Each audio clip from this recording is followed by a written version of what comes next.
Good evening, everyone, and welcome to this Sim Experience South Africa Weldmech Porsche Supercup Round 6 coming to you live from Spa Francorchamps circuit in Belgium. Tonight we are here for a 6th round of our 10-round championship. So, of course, this is round 6 from Spa. Following week we'll have Suzuka, then we head over to Zandvoort, then to Montreal, and then to Monza. Our point system coming to this round is the same as every other round. For P1 in race 1 and in race 2, you'll get 25 points, and the points go down to 10th place, which is a single point. You get 2 points for pole position and 2 points for fastest lap. Fastest lap is for race 1 and for race 2. Our standings coming into this round: Gerrit Bierkes has maintained or extended his lead in first place from Jean-Louis du Toit, who's not here yet tonight. Not sure if he will still be joining. And Yandre Dupinard now in third place in the championship. Sean Olivier in 4th place, Chris Collison in 5th place.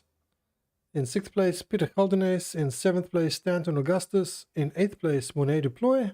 9th place, Julian Brains. 10th place, Peter Murray. 11th place, Dinesh Singh. 12th place, Rian van der Westhuizen. 13th place, Jason Underwood, and I'm sure he's going to be climbing the ranks. Marius van Wyk is in 14th place, Timo Smit in 15th place, Andre Hildebrandt in 16th place, Stan Bezuidenhout 17th, and Christian Labas currently in 18th place. Just a reminder, we do have two classes, a pro and a veteran class. The drivers with red next to the name are pro, the drivers with yellow next to the name are veterans. They both compete for the overall championship, but the veterans also compete for the Veterans Championship.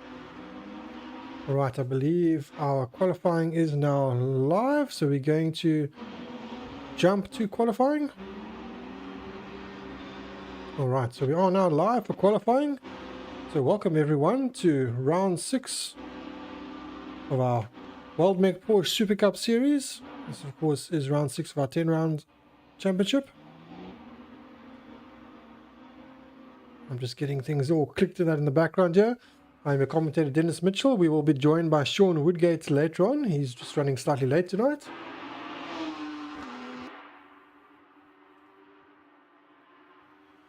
We do still have one or two new offerings for this round, so we'll get to that shortly. Well, I just click on everything and get everything up and running here. I'm just a little bit slow at the moment, so apologies for that. Alright, so we're currently watching, I believe this is Chris Collison. Yes, it is Chris Collison. So one of our new extras that we will be running tonight is we will have our YouTube comments showing up live. So they should now pop up live as you guys chat. You see someone joining the server as we have a slight pause. So when someone joins, we have some that have commented before. So good evening to all our YouTube viewers. I believe our first one was from Yandre Dupinard, and he was just saying hello. Hello Yandre. Unfortunate that you're not in the race, but glad to have you at least in the chat. So thank you for joining the stream and the chat.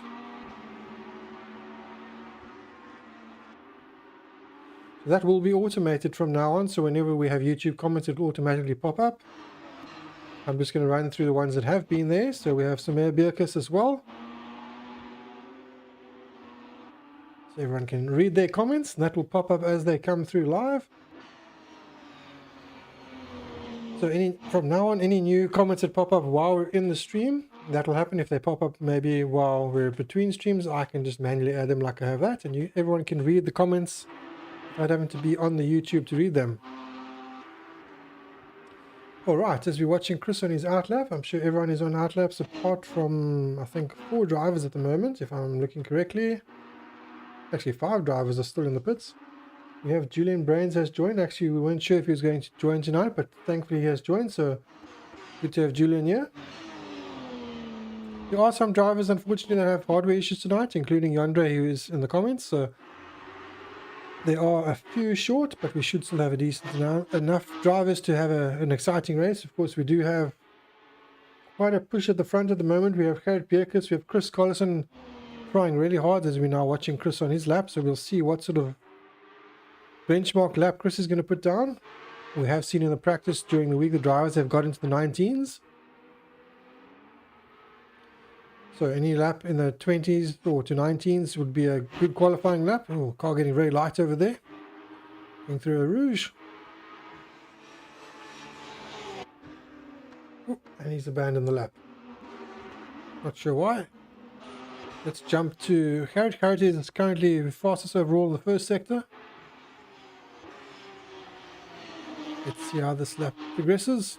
Let's see how the car's rotating. They're getting a nice slide on the fastest in the middle sector as well. I'm going to assume the first laps are probably going to be 21s or maybe even in the 20s, and then they will slowly improve as the track's grip improves. We'll have to keep an eye on the weather as well. Looks like there's a bit of cloud heading in. I don't think we'll have any rain, but it's going to probably get a bit cloudy with what's on the horizon. As we see, Garrett getting a nice bit of a drift on there. And a first lap for Garrett will be a 1:19.1. Well, there goes my prediction of a 20 and then everyone getting faster. So Stanton on a lap is at the moment, but it's not showing his sector times, and that usually reflects a cut somewhere along the way. So possibly just taking it slightly easier as a result. So Sean Johnson also on a lap at the moment, and also looking like it's not showing all his sectors, so possibly they had an issue going through a rouge. A rouge is a very difficult corner in these cars, and if you get it wrong, it straight away invalidates your lap. So let's see, maybe we can find, let's see, Andre Hildebrandt is on an out lap, locking up slightly there. Just trying to find someone that is on a good lap at the moment. Just showing that Sean is on an out lap. Actually thought he was on a flying link, but okay. And then let's have a look at Rian van der Westhuizen, I believe, is on a lap. He's got a personal best in sector 1.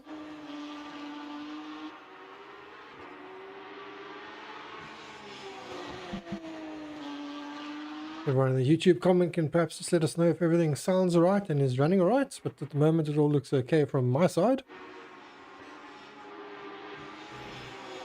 So one other thing I didn't mention yet is, of course, the qualifying is a 30-minute qualifying session, and we are then followed by 2 30-minute races with a small break in between. The break between race 1 and race 2 is just so that we can set the grid manually.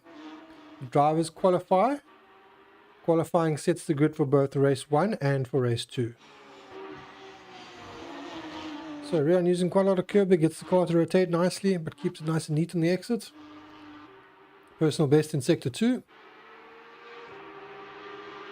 I think Rian had managed a 21 in the practice. I'm not sure if he got into the 20s. If so, I apologize, but I'm not 100% sure. But let's see what sort of lap time Rian's going to come up with. His target time is still a 1:19.1. That is the benchmark set by Garrett. And of course, we are sponsored by the Weldmech, which is a fabrication company. So you can head over to the Facebook link that has just popped up there, and you can give Peter Murray a shout. I'm sure they can fabricate anything to your needs. 2:23, that's the first lap on the board for Rian. I'm sure that will get a lot faster. So Stanton's still on an out lap, or I think this might actually be another lap that was invalidated. Looks like the drivers are definitely struggling with the Eau Rouge. Sean Olivier now coming across the line to start a lap.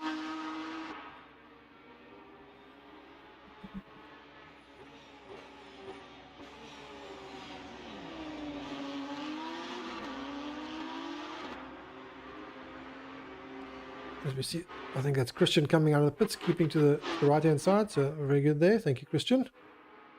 Right, let's see, does Sean get through Eau Rouge cleanly? The car tends to, that's definitely the end of that lap. Alright, let's go back to Chris. I think Chris has done a personal best in sector 1, so he's managed to get through Eau Rouge. He's midway through sector 2 actually, as he sits the fastest sector 2 now. I think the driver that's most likely to challenge Garrett tonight is Chris. We do still have Jason on track as well. Jason is currently in the pits, so we'll keep an eye on Jason's times. We've got several drivers currently setting personal best. Sean Johnson has just jumped to 4th place, so great lap there by Sean. Well done, Sean. Right, into the final 2 corners. It's a bit of a slide into the corner. Let's see what kind of time Chris does put up. Is a 1:20.2, so he seemed to lose a second between sector 1 and sector 2. I'm sure Chris will improve, but that was a lot slower than I had expected. When they deploy, currently on an outlap. Once again, I thought he was already on a flying lap, unless he had made a mistake. Trying to find drivers that are on laps that haven't invalidated lap is going to be challenging. So Marius van Wyk crosses the line to start a lap. Marius van Wyk is currently the leader in the veterans class as far as I remember. Being chased very hard by Andre Hildebrandt. Andre Hildebrandt currently catching him. I think in the last round Andre scored more points than Marius, if I remember correctly with that. Marius makes it through the first part of a Rouge right. I think that might be an invalidated lap. Well, the time is still showing there. We'll see when we get to sector 2 if it does or doesn't reflect.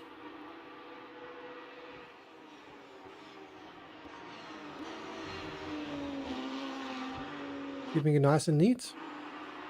Not using all the width of the track there, so he could have, I think, carried a bit more corner speed there. But at least he's safe, he's within the confines of the track.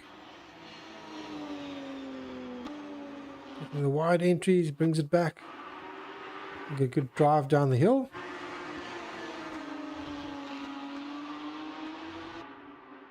Right, coming to, I think, the hardest corner on the track. Well, apart from a Rouge, I think this is the hardest corner on the track for these cars. You turn in and then the understeer kicks in. Very difficult at that part to keep it on track. Marius doing well to stay on track there.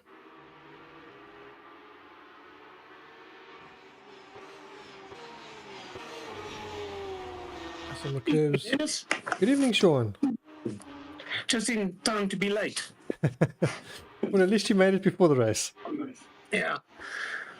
Now, one of the lovely circuits, the layout, and also from a commentary perspective, nice circuit to do commentary on.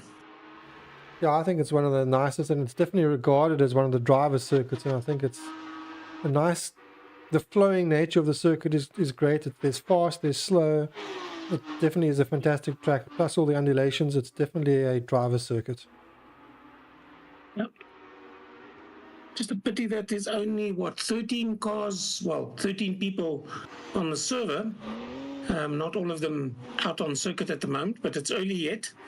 So we might see a change. That hairpin into, well, not a hairpin exactly, but that very, very tight chicane into the start line is certainly a difficult one. Yeah, we've seen a few drivers struggle through a Rouge and 1 or 2 in the final corner as well. Unfortunately, a couple of drivers won't be driving tonight due to hardware issues or other commitments. So we might see 1 or 2 more drivers join, but I think numbers probably won't go up too much higher. So it looks like it's going to be a slightly quiet evening, but I think we still have enough. Definitely going to be a good fight at the front. I know Chris is trying really, really hard to challenge Gerrit, and there's definitely been good close times between them on the server. Jason Underwood is still in the pits. He hasn't done a representative time. He's done no time, actually. So I expect he'll be near the front when he decides to get in the car and drive. Also, although it's not dead straight, one of the longest straight sections, once you've gone through Radelon, or Rouge Radelon, and you go into the Kemmel Straight, it's a long straight before you get to Les Coombs, and then you have a complex series of corners that unsettled you. This is the downhill into, I think, what they call the double gauche. It's left, and then it'll be straight down it again. Well, this is Les Gauche they're coming up to now, left and left again. So it goes left, straightens, and then left again, and you've got a little bit of a straight track before you get to Les Fanniers, which is like an S. It's a right and left combination. but certainly keeps you on your toes all the way. Does this circuit, no time really to relax, except once you've made it through Radilon and you're into the Camel Straight. I think what also makes this track difficult, especially in this car, is these cars tend to over-rotate very easily. And the nature of this circuit, you have to use the curbs to get the car to rotate. But with this car, once the weight, the pendulum effect kicks in because you're using the curb, it then over-rotates too much. But you have to use it enough to get the car to rotate, but not too much, and it slows you down. So it's kind of a fine line between just enough and too much. So yeah, this corner, if you can see the grandstand there, you see the edge of the grandstand. That's an indicator that you're going into the chicane to complete the lap and start a new lap. It's actually visible nicely before the chicane. Once you come out of Blanchimont, you can see it in the distance. And Morris jumps up to 8th place. So that's not too bad for him. He'll be, I wouldn't say he'll be happy with that, but it's certainly every position that you gain. There are one or two. Strange that Julian hasn't gone out yet, and also Mr. I believe he's actually on track at the moment, as is Jason. Right, let me get. And Johnson now has a personal best in Sector 1. Something you wouldn't have heard, Sean. I mentioned it before you joined. We now have the YouTube comments that will pop up, so when someone does comment in YouTube, it will show up on screen. Oh, that's nice. So we welcome all comments, specifically those pertaining to whether our audio is nice and clear, because if we don't know that the audio is not going out, in other words, if you guys don't tell us, then certainly we don't get to know about it, and there's nothing that Dennis can. He does it all with smoke and mirrors there in the server in Cape Town, but certainly there are a few things that he can set to make it sound better. Just getting the lap scoring monitor up, because that's as important as what the visual is. Jason Underwood has done a 37.7 in Sector 1, so that is about 4/10 shy of Chris Collison and about 6/10 shy of Parrott in Sector 1. That'll put him in, if he keeps up that ratio of times compared to the others, he'll be in 3rd or 4th position at the end of the lap if you can keep up that consistency. Yes. Sean Johnson did, of course, set a personal best in Sector 2 as he rounds the final chicane. Leon van der Westhuizen has just jumped up to 6th place on a 2:23.3.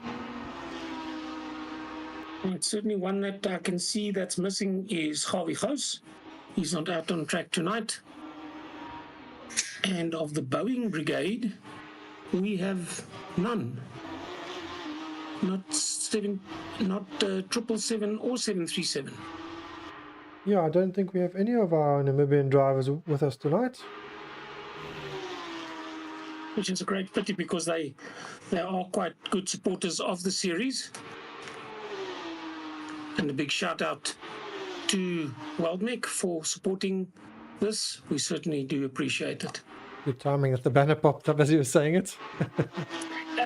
That's coincidence. Sometimes we just have the luck. And speaking of Weldmech, we don't even have Peter Murray on circuit tonight, so not sure if he's just running late. I know he had been on the server earlier in the day, so hoping he does still join. Jason comes across the line in 4th place. So not a bad guess there by me. But there's Julian as well, so one that we were missing, but certainly is out there now. And let's see what he's doing.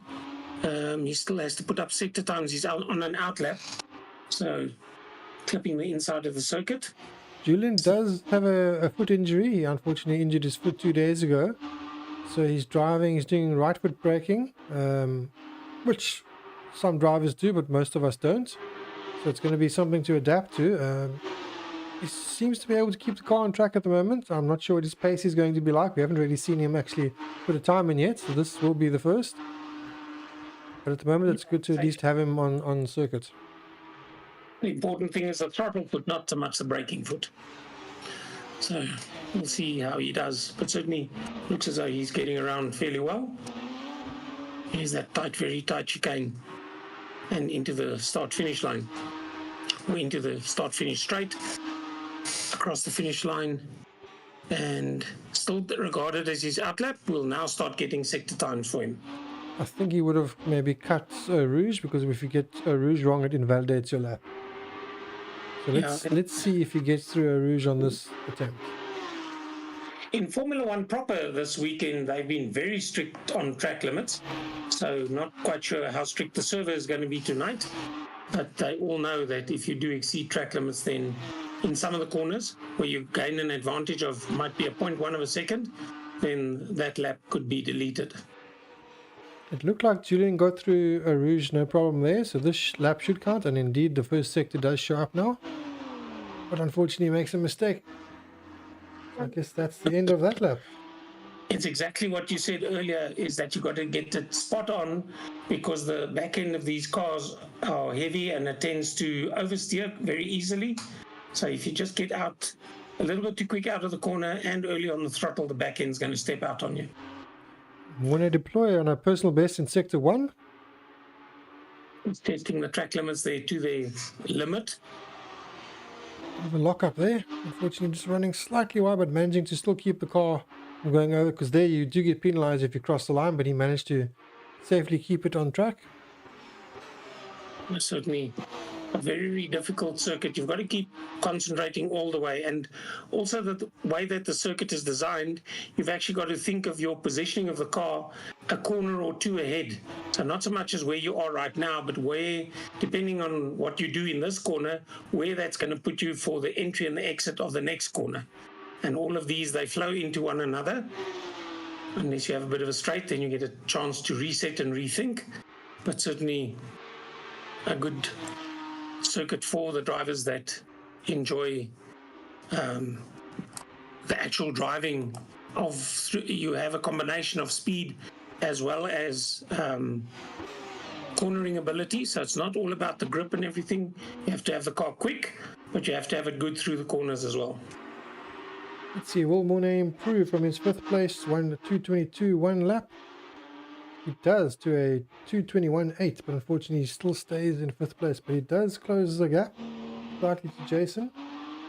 Jason is currently 0.055 shy of Stanton. Stanton is on a personal best sector 1, personal best sector 2, and he improves in sector 3. He's now only 2/10 shy of Chris Collison, so Stanton is coming. He's got the fastest overall final sector. If you can string together another good lap, specifically those that he might not have been as good, then certainly he's going to be a factor to be reckoned with. Nice slide there. That keeps it nice and neat out of the corner. There you can see the exit out of the pit lane. So just keep in mind that if these guys do have to go into the pits for whatever reason, and they probably, I think, will not have to go into the pits, but the pit lane is a massive length. You get into the pit lane at the second part of the chicane, then you only join the circuit, I think, just between turn 1 and Eau Rouge. So it's basically before that slight right-hander after the hairpin La Source. So it's a long time that you're off the circuit. Looks like Stanton has invalidated his lap because it's showing out lap now. So the system is, by the looks of it, being very strict. Here's Jason. And let's see if Jason... I think he just ruined his lap. Yeah. And that's the bad thing there. He's drifted across the white lines again. Now, if we can see it, then the server certainly, or the system can see it, and might just decide, okay, enough is enough, and we take away that time from you. They actually just made a mistake. If your wheels are on the dirt, you certainly don't have the grip that you want out of the car. They also, you had to take the corner twice to get through it. Now we're on board with Chris Collison, that he's just starting a lap.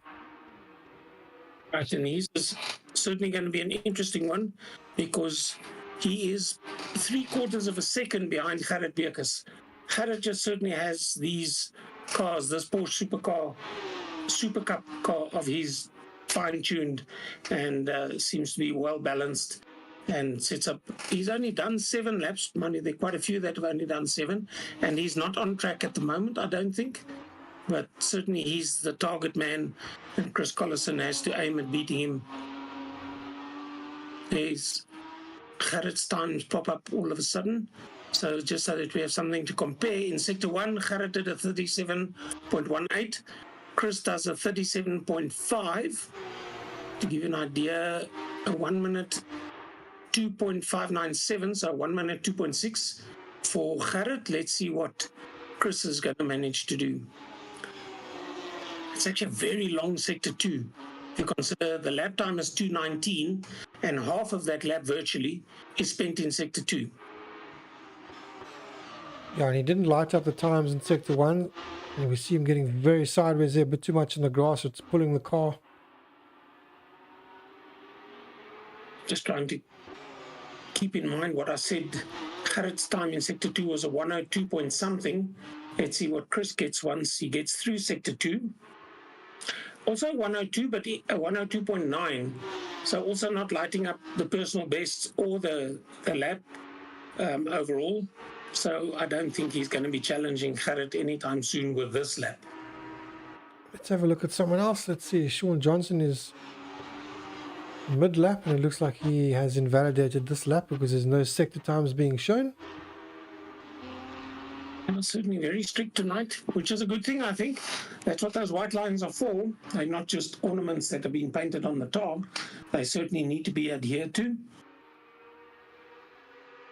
So Andre Hildebrand currently in 12th place. Let's see if he can improve. Personal best in Sector 1, runs slightly deep there.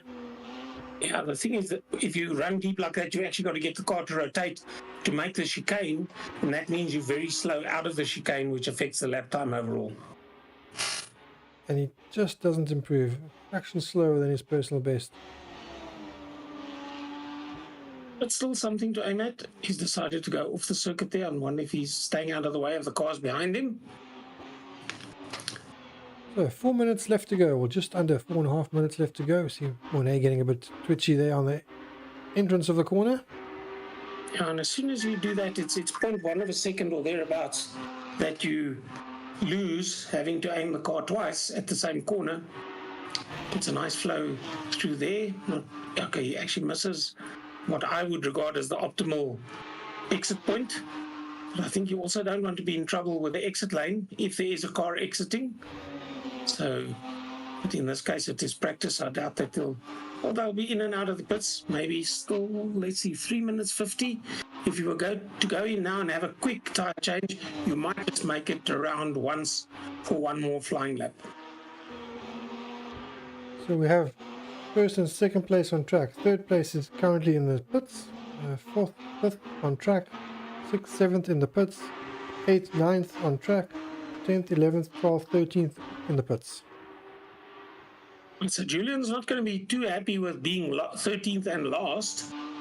He is capable of running. We've seen him, I think, up as high as a 6th or 7th in the pack. He's just had some races where he's done fairly well in qualifying. See there again, crossing all four wheels over the white line. That's not going to help Morne deploy any.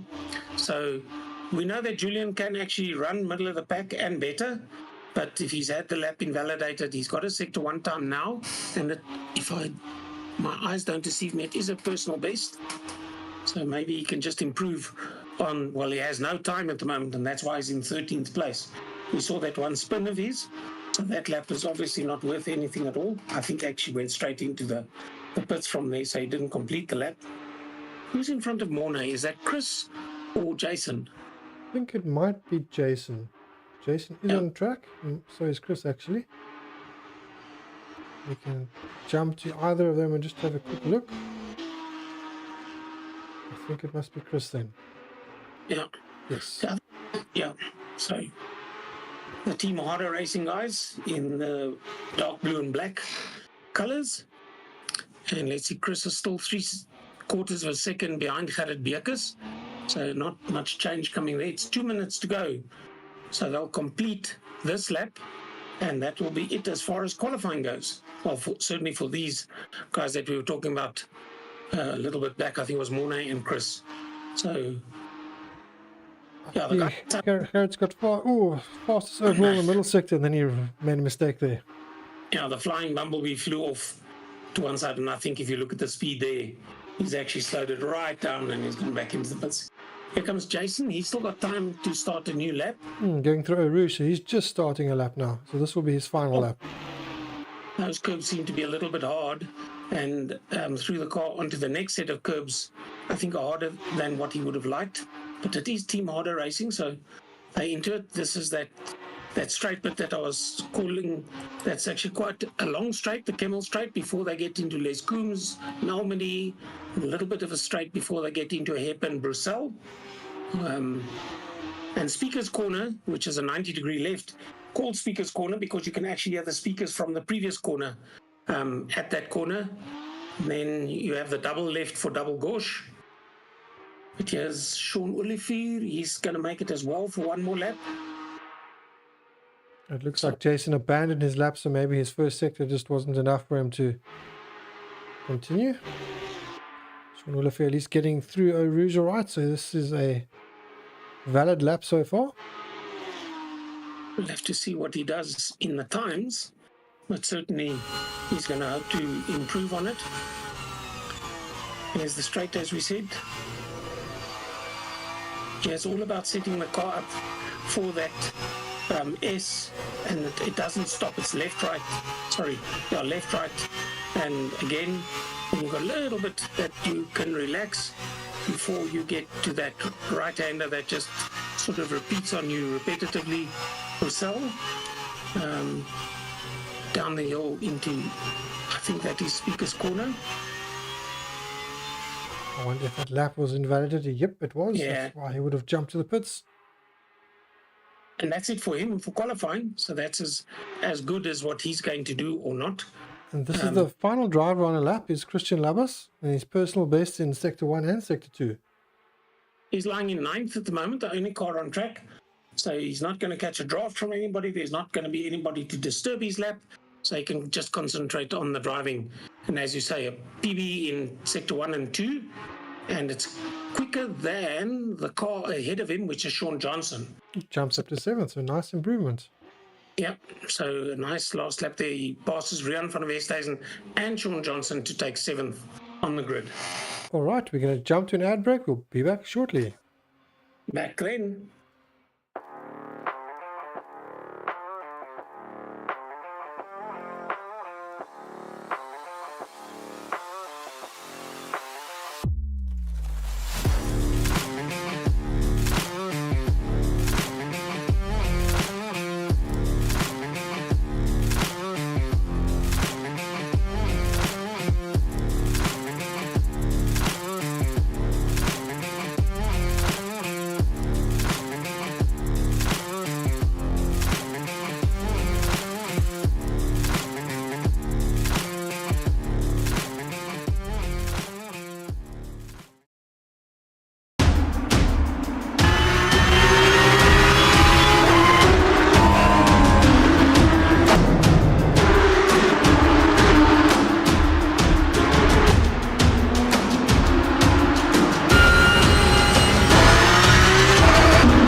Right, welcome back everyone. Of course, now on live. I can get the timing thing out the way. We are live for race 1 of the Sim Experience Weldmech Porsche Supercup. This is round 6 coming to you live from the Francorchamps Grand Prix circuit in Belgium. I'm your commentator Dennis Mitchell. I'm joined once again by Sean Woodgate. Good evening, Sean. Good evening, Dennis. Good evening, everybody. Let's have a look at our starting order. So the drivers are going to do their lap slowly, or while they're doing their lap, which it doesn't want to show me at the moment. There we go. Gerrit Bierkes starting in pole position from Chris Collison, Stanton Augustus and Jason Underwood.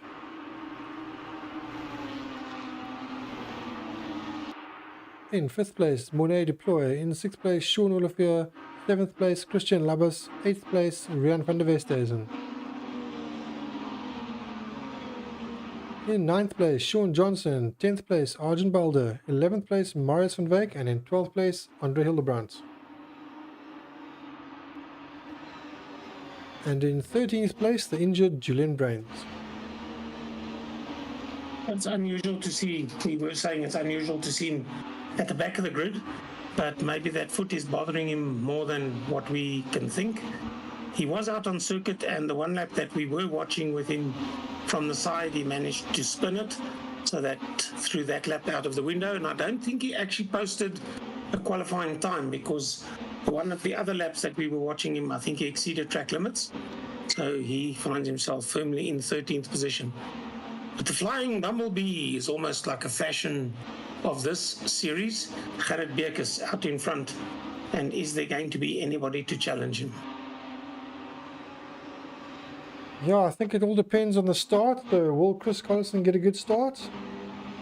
I think one of the things we've noticed in the series is that Gerrit seems to get very good starts, but he seems to light up his tires, and in that first half of a lap, pulls enough of a gap that the guys can't challenge. What we need is to have him have a slightly bad start, have the guy in second or third maybe get ahead of him, and then that would hopefully give us a fight till the end. Just the one thing about this circuit is you need a good start, because not far from the start line you have La Source, which is about 160-degree hairpin, and you need to get the car settled and not have to contend with anybody, because then you go through probably one of the most difficult corners in racing, which is Eau Rouge and Radillon. The top at Radillon is actually blind before you take that slight right hand. It's very slight, 10 degrees or so, and then into the Kemmel Straight. And only once you're into the Kemmel Straight can you actually relax a bit. So it's extreme concentration from the start line through La Source, through Eau Rouge, Radillon, and then into the Kemmel Straight, and then into the circuit proper. And you hope that you have a decent start by then and have put some distance between yourself and the guys that are challenging you. In this case, it'll be Chris Collison that'll be chasing Gerrit Bierkes as the final chicane before the start. Gerrit will now be the first to take up his grid slot. At least the gap between himself and the others isn't as big as it has been at some of the tracks. Alright, we see the drivers now all taking their positions.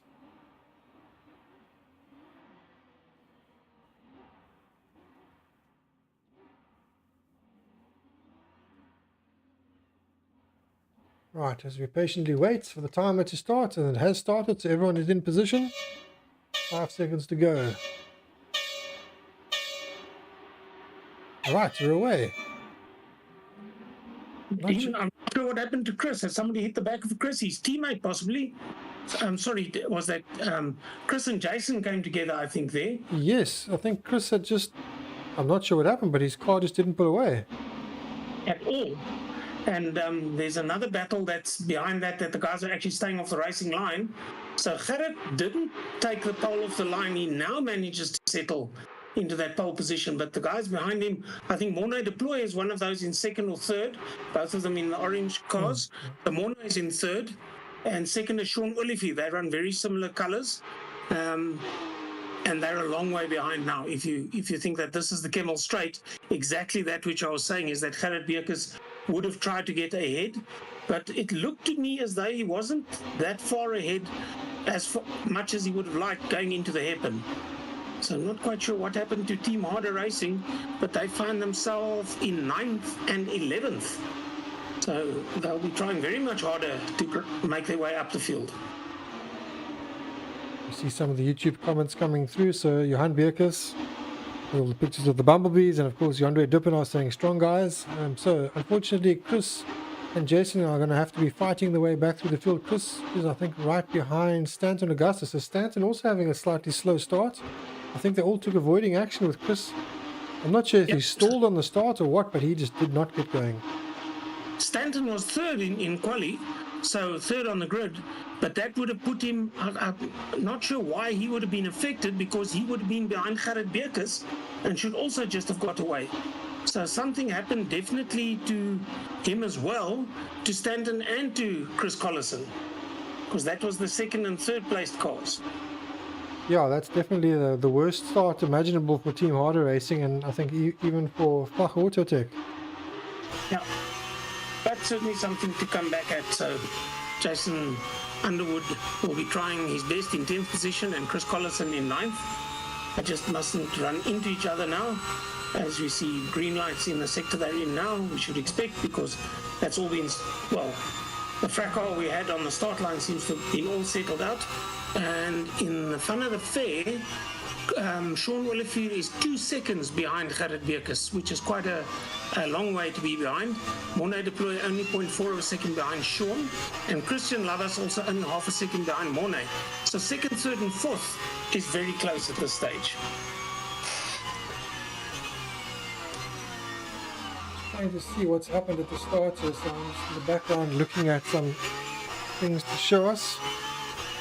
Right, I'll carry on with this. Jason Underwood in 10th place has Chris Collison. That's right there in front of him. Here we come through Rouge. Here's the replay of the start. That car doesn't get away, but what happens to Stanton? That everybody gets past Stanton as well. I think he was just very cautious there. Yeah, but he wasn't involved with the affair of the Team Harder Racing cars at all. And he lost positions just running middle of the road and not really having to avoid anything. So very, very strange start that was. And here's Jason trying to get at Chris, and this is for 9th and 8th. So does that mean they've passed Arjan Belder? Yes. While we were watching the replay? And in front of them is still Stanton Augustus. So 7th, 8th and 9th is the cars that you're looking at now. The Fach Autotech E-Sport team in the white and red. That's Stanton Augustus, and then right behind Stanton is Chris Collison, Jason Underwood, the black and blue cars.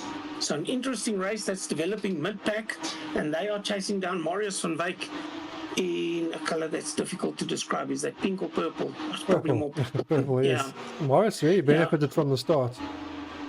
Yeah, so certainly at the 3 cars that had a terrible start, and one wouldn't know what damage they might be carrying in the race now, but it does look as if Stanton is catching up to Marius. We don't have lap times to do comparisons yet, but certainly Stanton has a bit of a lead on Chris Collison. It's 0.7 of a second, but the one that's going to be threatened is Marius van Wyk, car number 77 in that 6th place. There goes Stanton up on his inside, but the next corner goes the other way, then he'll be on the outside. So yes, he does make the pass quite clean before he gets to the corner, because that's a lot sharper, although it's sweeping left, so you can use the momentum of the car.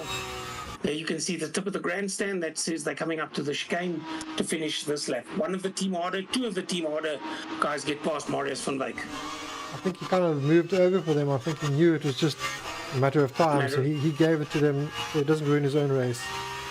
Now Jason has the back end stepping out as they exit the chicane, a little bit early on the throttle. Stanton Augustus up to 6th now, Chris Collison in 7th, Jason Underwood in 8th. And here they come, those 3, as I explained. They are certainly trying. What's the gap between Stanton and Chris Collison? It's almost 0.7 of a second. So certainly that's going to be an interesting one. There's Sean Olivier and Morne Deploy down the Kemmel Straight. Gerrit Beerkes has disappeared 3.7 seconds. Here's the Flying Bumblebee. You just get it very blurred because the camera is not in focus on the lead car, and that's not where the race is. The race is 2nd and 3rd. That's separated by 0.5 a second. Then further back, Stanton Augustus pushing to catch Sean Johnson now. So keep your eyes peeled for that one.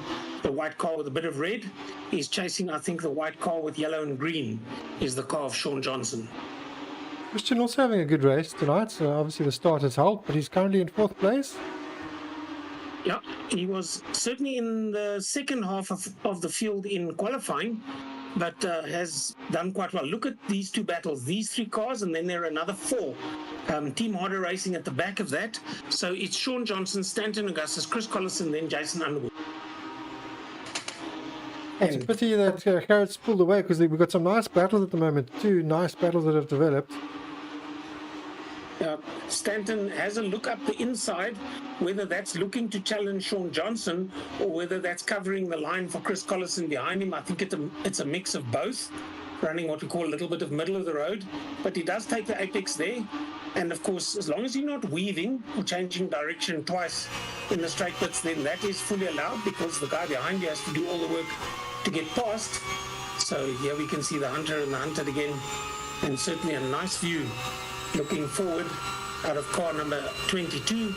And is that 22? In 5th place is Sean Johnson. So Christian Labas in 4th. There goes Stanton up the inside of Sean Johnson, so that should change, and yes it does. So Stanton Augustus now into 5th, Sean Johnson in 6th, and he'll be, I wouldn't say holding up, but Chris Collison and Jason Underwood will try and get past him as soon as possible. There goes the one, Team Harder Racing, and there goes, not quite yet. He might be a bit late for this corner. Is he going to chuck it up the inside? Yes, he is. So there goes Chris Collison and Jason Underwood. But the gap now between Chris and Stanton is 1.6 seconds. So losing half a second to the competitor that was ahead of you. Well, he's still ahead of you, but battling to pass the car of Sean Johnson cost them a second. Yeah, so now we'll see how quick will that pack close back up, and who's going to be the fastest in the pack, and will they get through on each other into the right order and then be able to challenge. I don't think they're going to have the speed.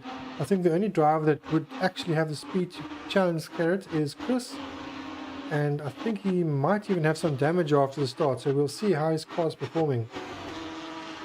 Yeah, Stanton Augustus is doing quite well. Let's see the last laps. The last lap was, in fact, the purple lap was Gerrit Beekes. So whatever happening behind him, he's not concerned, because he's at least 2 seconds quicker than anybody behind him. So he's now in the lead by 5.9 seconds from Morne Deploy. Yeah. Stanton's got good speed, staying ahead of the Team Harder guys. I wouldn't say comfortably. He knows that he has a battle on his hand, but he's not close enough to challenge Christian Labas yet. I think Stanton will catch up to Christian fairly quick, judging by the lap time difference. So Stanton did a 2:23 in the last lap.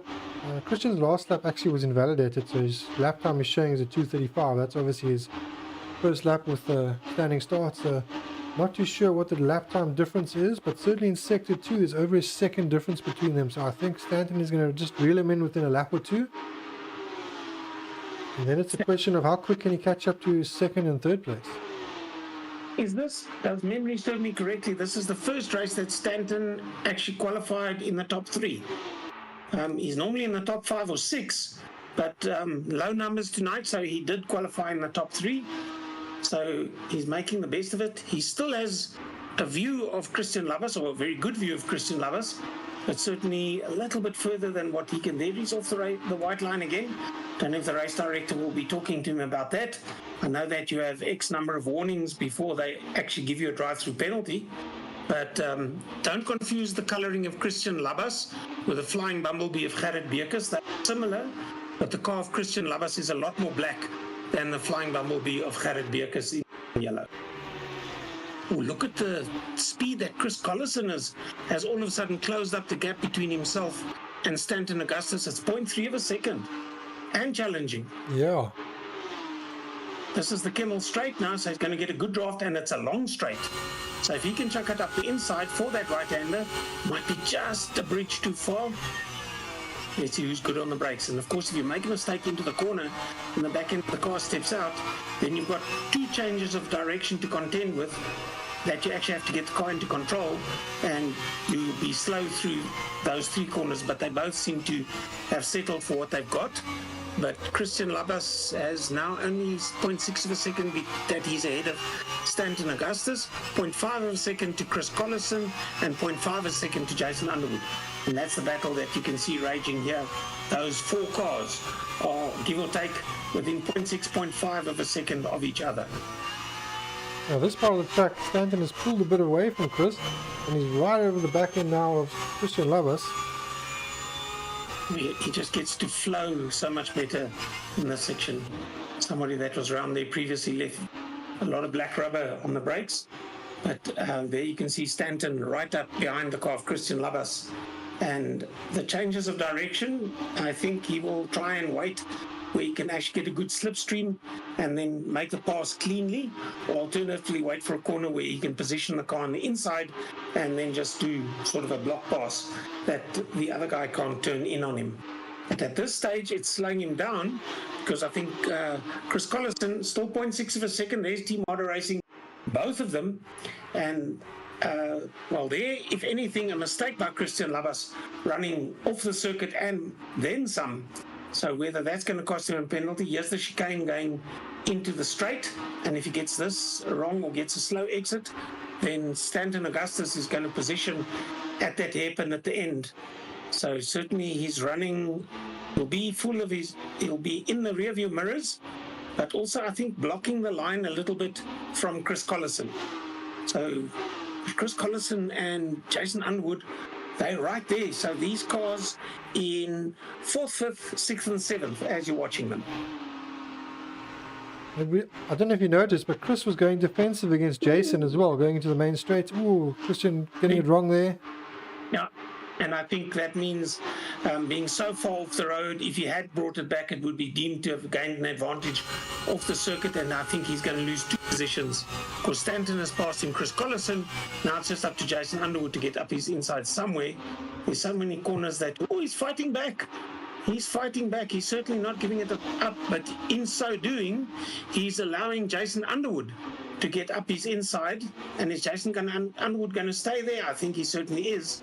You can't just turn into the guy. If he's on your inside, you've got to give him room to go, at least 1 car width, and Jason makes the pass as well. And does it fairly quickly, which means that Chris Collison and Stanton Augustus haven't got too far away from him, 3 quarters behind them. And certainly with them in sight, with still 16 and a half minutes to go in this race, he certainly has something to aim at. So Chris has managed to get ahead of Stanton. Will Stanton be able to fight back? I think that was because of all the commotion happening there. Stanton certainly looks like he's got the pace. He's right on the back now and actually alongside of Chris. And then Chris comes back in front of him. Very close between the 2 of them. Yeah, you can fit a box of A4 paper between the 2 of those cars.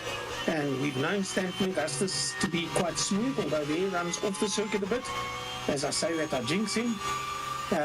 He can gain time, but I think it looks as though Chris Collison has settled into a nice rhythm now. He has, let's see what's the gap. It's 0.9 of a second that he has between himself and Stanton Augustus. It's not much breathing room, but you certainly see the car a little bit smaller in your rearview mirrors, and that would pick up his spirits quite nicely. Here's again that chicane into the finish line. There's the grandstand, and Stanton Augustus running a little bit on the right. Is that to block off Jason Underwood? Who knows? But he seems to run that line for a long way into the straight before he then takes up the position to take the right-hander and get through that corner smoothly, which they both seem to do. Is that exciting corner that, as I say, one of the most well-known corners in racing, Eau Rouge and Rodilon. That's the blind corner. As you see there, you don't see the left-hand portion.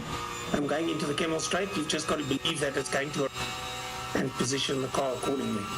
Just pulling away a little bit now, so I don't know if it's just because of a little bit of a gap and it's just released some of the pressure. It's just definitely pulling away now from Stanton. At certain parts of the track it looked like Stanton could catch, but at the moment I think this is maybe, certainly the latter stage of the lap was definitely quicker than Stanton in the previous lap. If you look at the last lap times, it says a 2:23.5 for Chris Collison and a 2:24.8 almost for Stanton. But that might be the lap on which they passed, because both of them they are seen as being on an outlap, so both of those previous laps will have been scrubbed off the system, probably for track limits. But is Christian Lovers battling there behind them to stay on circuit? He did run wide, yeah. Yes. So he certainly is battling with the handling of that car. 14 minutes to go in this half-an-hour race. We, of course, have another one to follow. But Gerrit Beekers now 13 seconds just under. So the Bumblebee is flying. We do, of course, have one DNF so far, unfortunately. So Argent Boulder has got a DNF. That's not nice. So we're down to the dirty dozen. And for the veterans racing, Marius van Wyk in 11th and Andre Hildebrand in 12th. Yeah, quite a gap between them of 13 seconds. So Andre is just taking a little bit easier than Marius. Although the last lap, Marius did a 2:42 and Andre did a 2:30. So I'm not sure if Marius made a mistake. But definitely a lap like that again, and then you'll have Andre right behind him. Yeah. I think he's recovered now. The sector 1 times are both in the 39s, and Andre a little bit slower than Marius. So it looks as though whatever mistake he did make, Marius has took a deep breath and has just got going again. And of course, here we have second and third place. They're in their own battle. This is the inter-team battle. But the battle behind them, the pack behind them, is catching. So Chris is going to be on them not too long, I'm sure. Looking at the previous laps, Sean Olivier in second did a 2:23.9. Mornay did a 2:24.1. Chris's lap doesn't show his time, but his personal best is a 2:21. So we know he's probably about a second a lap faster. So the gap currently 2.5 seconds. I'm guessing about 2 laps and he'll be behind them. With 12.5 minutes to go, there are still at least 6 laps to go or thereabouts. And certainly everything to fight for. So Sean Olivier has the second, and I don't think he has any dreams of catching Gerrit Beekers. But Mornay deployed 3/4 of a second behind Sean Olivier. He certainly is thinking about passing Sean. He definitely wants to keep in touch. And there is second and third, and the ever-present Chris Collison behind them. Let's keep an eye on the gap. Chris Collison, 2.5 seconds behind Mornay deploy. So we'll see if he can change that as time goes by. That's off the track again, beyond the white line. So we probably won't get a lap time to do the comparison because it'll be scrubbed off the system. And the guys must be aware of the fact that they could get a warning or a number of warnings, and if they exceed it too many times, then they can be called in for a drive-through penalty. I'm surprised that Stanton has fallen back of Chris quite as much as he has. I know he did have Jason challenging him in the one part of the lap, and that's maybe why he lost a bit of time. But since then, the gap between himself and Jason has grown slightly. But his gap between himself and Chris is not coming down. So I do think Chris is the second fastest driver on the track at the moment. I think he's a bit slowed maybe by some damage. But he does still seem to be a little bit faster than Stanton. I think Stanton's probably the third fastest driver on track at the moment. And both of them were involved in a frac car. Not necessarily with each other. I think Stanton, whatever affected Stanton, he did that in isolation. But certainly that car didn't get off the line well. And he seems to be recovering it now. But Jason Underwood behind him is pushing hard, and Jason is only 1 second, 1.1 second behind it. It varies as they go through the corners, but you can be assured that Jason Underwood is going to be chasing Stanton Augustus all the way to the end. Another inter-team battle going on here, the Sim Experience SA drivers. This is Rian van der Westhuizen and Sean Johnson. So Rian has managed to get past Sean, but Sean is right there with him at the moment. And behind them is Julian Brains, the one car that we did mention didn't get a time in and started at the back. And for Perseverance from 13th, with 1 DNF, he's worked his way up to 10th position, has Julian Brains. Julian actually not doing too bad. His pace isn't too bad either. His fastest time is at 2:25, so actually slightly faster than what Rian did in the last lap. They certainly can aim at, let's see what the gap is. Julian Brains is 1.7 seconds behind Sean Johnson. His best lap time is a little bit slower than Sean Johnson's, but we'll have to wait and see whether he can keep that pace. That's Sean Johnson, if he can keep it going to the end of the race, which is just over 9.5 minutes. Yeah, I think there's definitely a chance he can pick off the two in front of him if his pace is better, although doing that won't help. Nope. Just having a small mistake, that might just be because of a change of footing and making a mistake. It's not muscle memory anymore. You know, I have to think about what you're doing when you're using the wrong foot. It's certainly becomes, it's difficult enough to drive these cars when you've got everything normal, but when you're driving with an injured foot and have to change the foot that you brake with, it certainly is going to make a big difference. Let's see what's happening. Chris Collison, 1.7 seconds now, 1.8. It varies between himself and Mornay de Plooy. Mornay de Plooy only 0.6 of a second behind Sean Olivier. Stanton, 1.2 seconds behind Chris Collison. Well, we've seen Chris in many of the championships being very, very fast. I know he did have a surgery the last championship that we were in, and that affected him. Coming back from the surgery, he's slowly been getting up to pace as well, so we know he's a quick driver. His endurance, I think, is all right at the moment. I think that's not a factor. In the last race, he did have a disconnect, which was terrible to see. In fact, we had 2 disconnects or 3 disconnects in the last one. Fingers crossed, no issues for this race, but certainly looks like he's catching, and I think he's possibly on for a second place if he can catch in time and make the pass. So I think once he's there, making the pass shouldn't be too difficult because he looks like he's quite strong on the brakes. Yeah, and if you look at the best lap times of Sean Olivier, 2:23.3, Mornay de Plooy, 2:23.3, Chris Collison, 2:22. So if he can repeat that, he'll be gaining at 1 to 1.3 seconds per lap. If you look at Stanton Augustus, a 1:22.5. So Stanton's also, in theory, quicker than Sean Olivier and Mornay de Plooy, but just the way that this race has panned out, if he finds himself a little bit further back and quite a lot of catching up to do to be able to challenge for a podium finish in this race.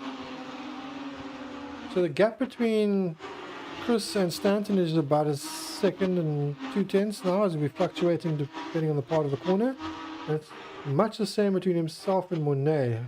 So he's kind of in the center between Mornay and Stanton.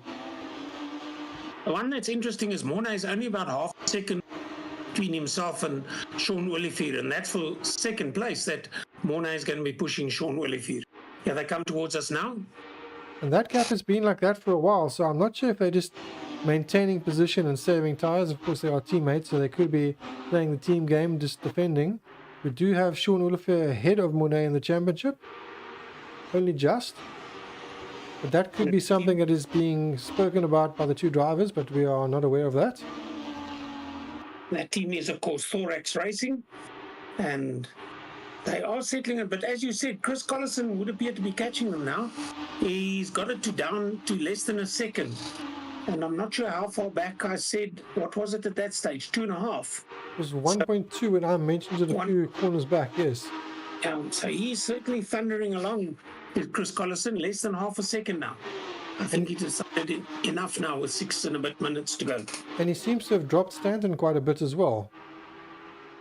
Now, Stanton, if you look at the last lap times, a 1:22.5 compared to Chris Collison. No, that's the fastest lap I'm looking at.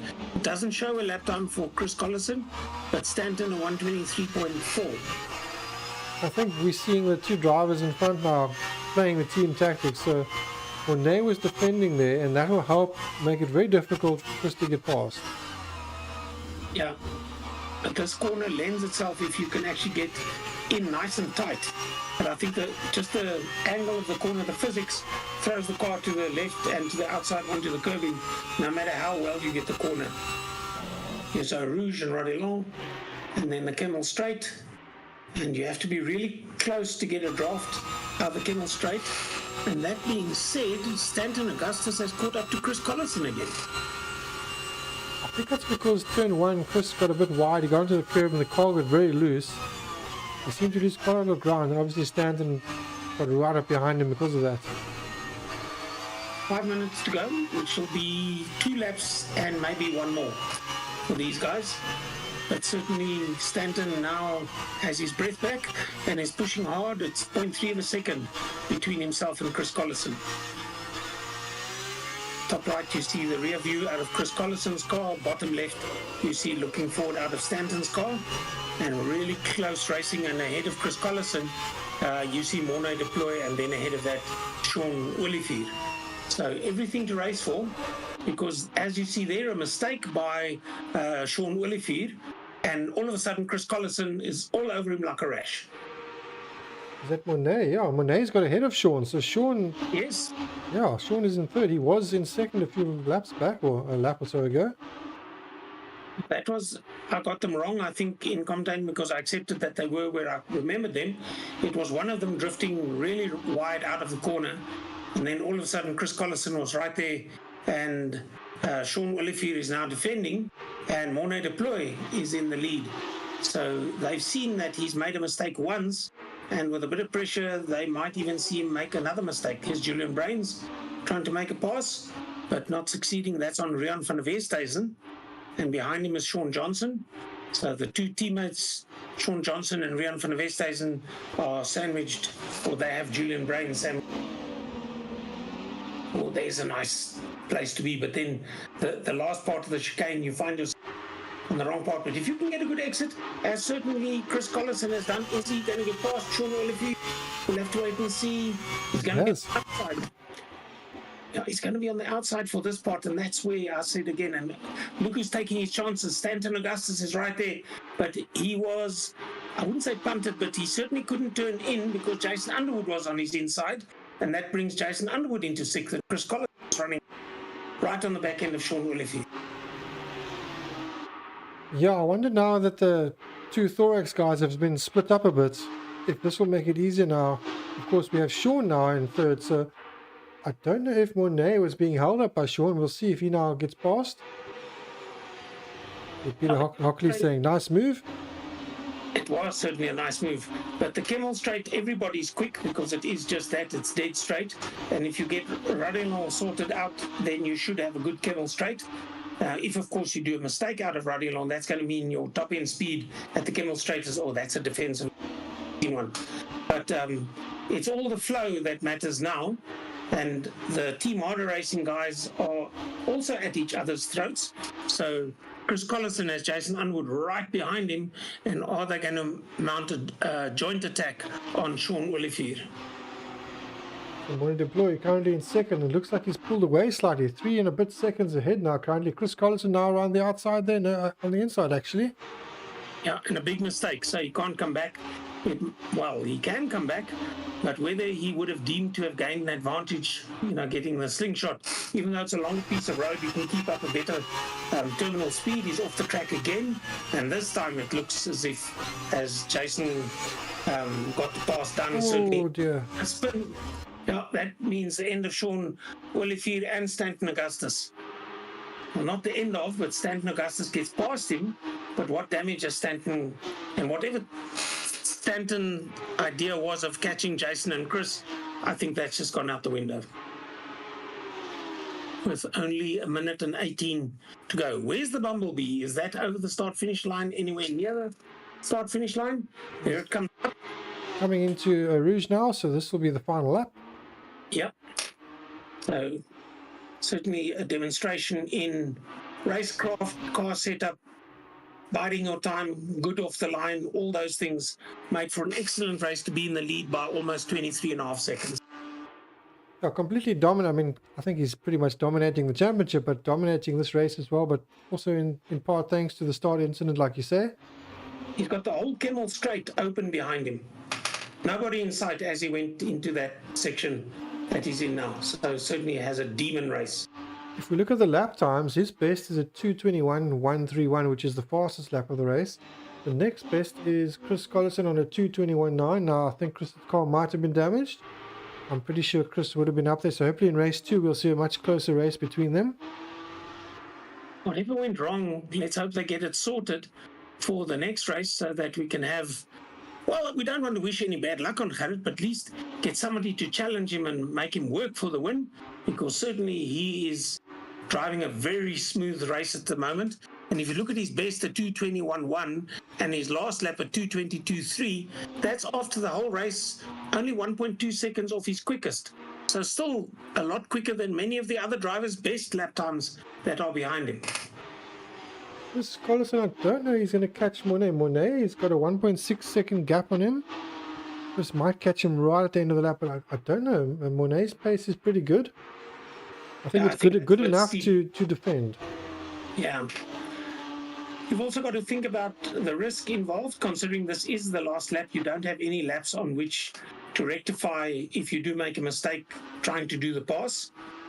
Let's see if Gerrit Beekers is going to finish this off in style. Certainly nobody close by. You can't even see another car behind him. That's just the domination of that number 3. Yeah, Yonder is saying 1,500 laps later. Yeah, Gerrit definitely puts the laps in and he takes race 1 victory. Yeah, bye. We've still got to wait for the next car to come across the line. But it was about 23, 24 seconds. Oh, Monet running wide there. Yeah, it still gives Chris Collison a chance to catch up, but is it close enough to try and pass? With the chicane, I would say no. You really have to be right up on the car. A good result there for Monet, but I think he did roll off slightly, so he probably would have got a warning from the sim saying that he'd gained an advantage. Chris takes 3rd, Jason will take 4th, and in the background we see Stanton coming across for 5th. Sean Olivier that made that mistake and got hit by Stanton, I think. So he's in 6th position. If I get my tongue in my mouth in the same gear. St. Lovers had a bit of an off as well. Was running well at one stage, but finishes in 7th. And here comes the rest. Rian van der Westhuizen, Sean Johnson. Teammates. Good points for the team. Yep. Julian Brains battling along, and he stayed in it. You got to be in it to win it, or you certainly have to cross the finish line to get the points. And he will gladly take the points that are up for 10th position. Is Julian Brains. Morrison Vake is the leading veteran driver for the night. And Andre Hildebrand in 12th will be the last car to finish. A good race. I think Gerrit kind of just did his own thing. He was left alone at the front thanks to the collisions at the start. We'll hopefully find out at the end what happened with Chris, but Chris did at least get on the podium, so he should, if he has a good race too, we should still get to hear from him. Love to know what happened at the start there. He'll be starting in 2nd position, and if he can get the start right, then it could be a totally different race. Also the same said for Stanton Augustus, who qualified 3rd and finished 5th. If he can get the start sorted out, then the next race could be totally different to the one that we're seeing now being finished. Is that Andre Hildebrand? Is. All right, so that's all the drivers crossing the line. We're going to jump to an ad break and we'll be back shortly. Speak to you later.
Alright, welcome back everyone. This of course is race 2 of round 6 of the Sim Experience SA Weldmech Porsche Supercup series, coming to you live from the Spa Francorchamps circuit in Belgium.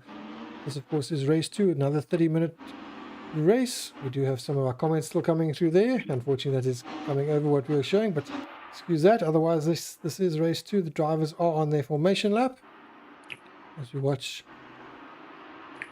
Sorry, getting a bit of a distraction as we watch Gerrit Beerkes coming around.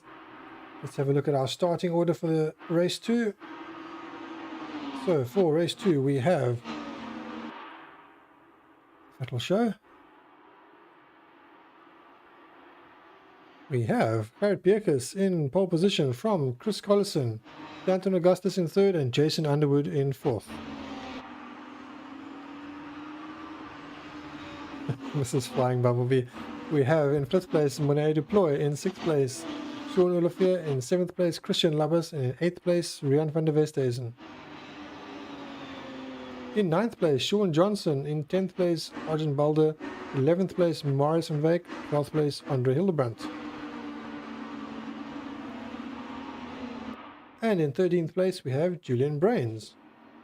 Julian actually having a good race 1, so good to see him in race 2. Hopefully he'll have a good race 2 as well, and hopefully we won't have the commotion at the start like we had with Chris's start. I'm not sure what happened. I'm sure I'll find out later, but Chris is starting in 2nd place. Stanton is in 3rd place, so we'll see. Maybe they can challenge this time around. By the sounds of the comments, it looks like the nickname I've given Gerrit of the Flying Bumblebee has stuck. And I wouldn't say it's a bad habit, but it's one of the habits that I have, is here and there giving people a nickname. And his was one that it just couldn't be missed. And especially when he was running away with it. And it certainly was the Flying Bumblebee that everybody else had to do the catching up to. I enjoy having the YouTube comments show up. At least we can see who we're talking to and what's always been said. Unfortunately, some of the comments happen while we're off air, so I'm just sort of clicking on some of them at the moment. That one is live, but it's Peter saying, come on Chris, obviously very much in Chris's corner tonight, every night. It's nice to see that there are actually people that are watching, first of all, and secondly, that are giving comments as well. So it is an indication to us that which we are doing is appreciated by some in real time. And of course, a lot of the guys that are actually racing, they go and watch the race after the time. But it is a lot of fun doing the race live. Alright, so the drivers will now form up on the grid. Hopefully we don't have any issues at the start. Everyone can get away cleanly. See, if Chris can get it right, and Stanton, that was sort of just stuck in the middle of the road, if he can get away nice and clean, he just has to follow Gerrit Beerkes. So I say just, it might be a little bit more complicated than that. Hopefully they fixed everything that needed to be fixed as we wait for the countdown timer. Alright, wait for it to start. There we go. The time is now showing. It means everyone's in position. Hopefully everyone gets into gear and pulls away nice and smooth. Alright, the race is away. We don't have any issues from Chris, so whatever this issue was in race 1 doesn't seem to be an issue now. Christian Labbers getting up the inside there. I think what happened, Gerrit Beerkes has gone across to block off Chris Collison, and in so doing, Christian Labbers decided, well, I've got this big piece of open road in front of me, and he was at it, and he was through. From where was he, about 4th or 5th? And he really got a demon start up the inside of the line with nothing in front of him at all. Stanton going from 3rd down to 4th. Jason Underwood's in 5th position, but Christian Labbers up to 2nd. And it was really the blink of an eye, and there he was, up into 2nd position. Let's see if he can hold on to it. So, great start there. I'm pretty sure Chris will get past him fairly soon. You know, Chris has got the pace. He doesn't have any damage this time around. As long as he can warm his car up and not have any issues, we will see him coming forward. I can see a yellow in Sector 2, but that's cleared quite quickly. Might have just been somebody that spun in Sector 2 and facing the wrong way. I can't see anybody dropping down on the monitor, but one has to keep your eyes on, one eye on the race and one eye on the lap scoring monitor. But certainly at this stage, the gaps seem to be, all of them, fairly big as you go down. It's just Christian Labas that is about a second behind Gerrit Beekes, and Chris Collison that's another second behind Christian. So there's one Sean Olivier less than half a second behind Jason. And Mornay Deploy in 7th position is very close to Sean Olivier. So that's also, they certainly are fighting at it at this early stage of the race. So Jason Underwood defending for all he's worth. Julian Brains, let's see if he can, he's made up 2 positions on Arjan Belder and Andre Hildebrandt already. And as we said, he's got a very different racing style tonight because of a foot injury. So you have to change the way, or he has to change the way that he's braking completely. And let's hope that he has a good race this time around. So back to the front, let's see. Chris is now challenging. Oh, looks like Christian getting wide there. Oh, yeah, that'll mean Chris Collison will be up to second pretty quickly at the end of lap 1. Stanton Augustus drifts off the circuit. I'm not sure if he had to take evasive action to avoid going into the back of Christian Labas, but Stanton, we know, is fairly quick as well. But this time around, Chris Collison's in second. Christian, I think nothing bad about Christian. He drops down to 6th position. So whatever he did wrong, that was detrimental, and he just didn't get the foot down, and he might even lose another position if you look at Mornay Deploy coming up and passing him. So Christian Labas down to 7th from 2nd, before they even get through onto the Kemmel Straight. Some experienced drivers added here as well, right behind Christian Labas. Rian van der Westhuizen is certainly giving it all that he can. Is he going to be far enough ahead to sweep across the bow? I don't think he can. No. Sean Johnson has the line blocked and is probably going to drift in front of him while the corner just drifts to the left and then to the right again. So the double change in direction, you really are going to be taking a big risk if you're going to try and do a pass at the first portion of those twin corners. But his teammate is not letting him go, I tell you that. Rian van der Westhuizen keeping him very honest, and he's really got to think about where he positions the car.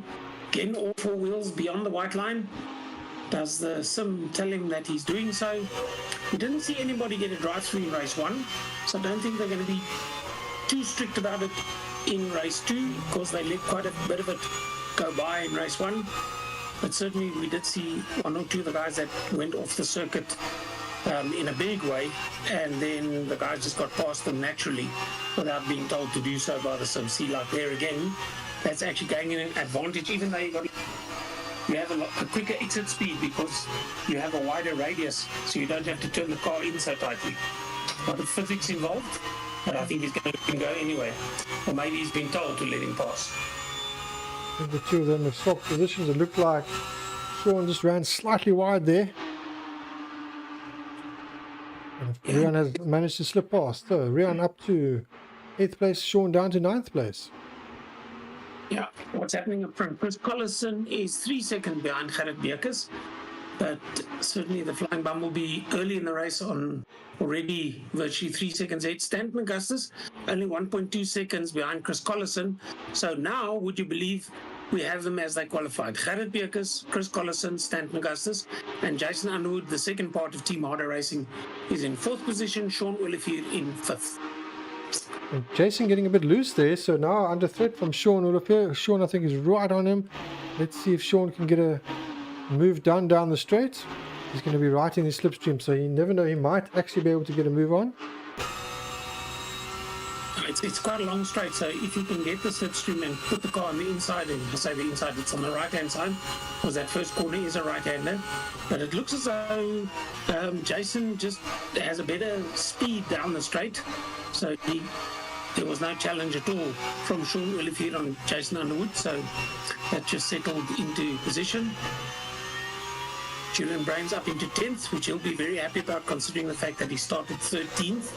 We don't think, as far as I can remember, that he put up a qualifying time, so he got the last position on the grid, and he certainly showed that he is quicker than that on the racetrack. Now it looks like it's Mornay Deploy that's now attacking Sean Olivier, so I think the camera needs to change. So we can see what is happening, but I definitely think it is Monet that is on the charge at the moment. He is 4 tenths behind his teammate. There you can see them behind the Team Harder Racing car of Jason Underwood. Sean Olivier will know that Monet is right there. And behind Monet is Christian Labas. Went from second to now seventh. So he's held on to seventh. Wherever eighth position, Rian van der Westhuizen is 7.5 seconds behind. So he doesn't have to worry about his seventh position, does Christian, but certainly the mistake costing him a handful of positions. Julian Brain's also on his way forward. He's got past Sean. I'm not sure what's happened to Sean. Sean has gone wide or something, but Sean is now behind Marius van Wyk. Julian is right behind Rian van der Westhuizen. We missed all of that because Sean Johnson finds himself in 11th position. He is 6 seconds ahead of Andre Hildebrandt, who in turn is a second ahead of Arjan Belder. So even the last position on the track might be something worth watching, because we have seen Arjan Belder come up with a good turn of speed in previous races. So he might be challenging Andre Hildebrandt for 12th position sometime soon. There's Sean Johnson behind Marius van Wyk. So he was running a lot higher up, but as you said, probably a mistake made somewhere. And now he finds himself in 11th position. Yeah, Arjan Belder, unfortunately, in 13th place at the moment, but he's right behind Andre Hildebrandt. 1.9 behind. Yeah. It doesn't look as though he's getting an extremely fast exit out of that specific corner. Whether there's something amiss with the car itself, or whether he just doesn't have the confidence to chuck it into that corner, remains to be seen. Here's a Rouge, up the hill over Radelon, and then down the Camel Straight once it straightens. But yes, Arjan Belder now 1.6, 1.7 seconds behind Andre Hildebrandt. So not making any inroads there. Marius, slightly wide there for Marius, and of course Sean Johnson is now right on top of him. Yeah, so Sean Johnson, whatever the mistake was, And he's passed. up on the side, and yeah, it just seemed to be too easy. And I think Marius just got the car to swing out, not to swing out, to drift out of the corner earlier than what he would have liked. And then that meant that Sean Johnson could just dive up the inside and take that position. So the battles are stretching slightly. So Chris Collison now 3.7 behind Gerrit Beekes. So Gerrit still just pulling away. We'll see how the race progresses, but fastest lap currently of 2:21.1 on the previous lap, a 2:21.3 by Chris. So Chris is only 2 tenths shy, but the gap is 3.7 seconds at the moment. I recall Gerrit having a 2:21 best lap as well. Oh, and a mistake by Chris. Yeah, that chicane is, if you get it wrong at the entry point, then certainly you're not going to get out of there very quickly. Luckily for him, Stanton Augustus is a little bit further back and didn't get the advantage, or wasn't able to challenge. But Stanton now just under 2 seconds behind Chris Collison. The guys running first, second, and third are still the way that they qualified it, with Jason Underwood in fourth. Not sure where Jason qualified. It might have actually been fourth position, but they're running in those positions now. And then behind that, Sean Olivier and Monet Deploy. Those are cars 137 and 238 in fifth and sixth position. Well, Jason doing solid in fourth place. Let's see as the race progresses. In the previous race, we saw Jason definitely faster. But we'll see how this progresses, because maybe that was because of the damage of other drivers around him. Jason making a mistake there. He's under more pressure in this race by Sean, and Sean we saw struggling at the end of the last race. So I'm not sure if there's issues with tires already. Maybe drivers have pushed a bit hard. We're only 10 minutes into the race. Certainly, with 19 and a half minutes to go, you want to conserve the tires and not use them too much. Stanton Augustus, in what we did mention, a very good qualifying third position and running very well in third position at the moment. He is 2.6 seconds ahead of Jason Underwood. So Jason not able to make any difference to Stanton's third position at the moment, and not able to put any pressure on him. And that's what it's all about, is pressure. That black car that's predominantly black is Christian Labas, and the white and lime green and yellow car Behind Christian is Sean Johnson. And right behind them is Morris and Vake. So this is a nice battle. We saw earlier Morris making a mistake, allowing Sean past. And now they've caught up to Christian, so I'm not sure if Christian has made a mistake. I think the gap to Christian was about 10 seconds, so I presume Christian has made a mistake at some point. It's 3/4 of a second now, so certainly he is putting in, I wouldn't say erratic, but lap time such that Sean Johnson is able to catch up to him with relative ease. Everybody drifting off the road there ahead of Marius. As we see on the YouTube comment there, Yando Dippenaar saying, yeah, 5 laps the tires last and then there's problems, and we see, yeah, problem there for Christian, yeah. And into the wall, so do not be surprised if that results in a DNF. Still going though, he is still going. And he puts a wheel on the dirt. Maybe something is bent and the car's not really steering the way that he would like it to. But Sean Johnson is in a 9th position at the moment. But quietly, Julian Brains has crept up. Without any fanfare or whatever, he finds himself in 8th position. And considering that he did start in 13th, he's running a good race, Julian Brains. And he has Rian in front of him, so yeah, solid race so far. If you look at the lap times, a 124.4 from Julian, a 124 dead by Rian.